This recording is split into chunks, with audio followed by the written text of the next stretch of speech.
Welcome to our tutorial on s.abim.com employee login. In this video, we'll guide you through the process of logging into your s.abim.com employee account.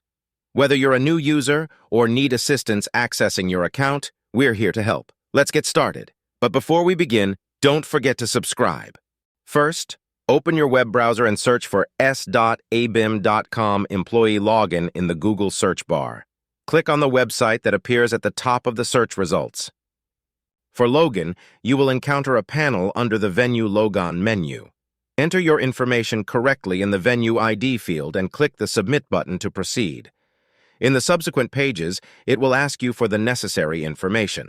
Since we are not members, we cannot provide you with the screenshots of those fields. However, it's quite straightforward. Complete the steps and finalize the login process. Remember, it's important to ensure the accuracy of the information you enter to successfully access your employee account. And there you have it. You're now logged into your ess.abim.com employee account.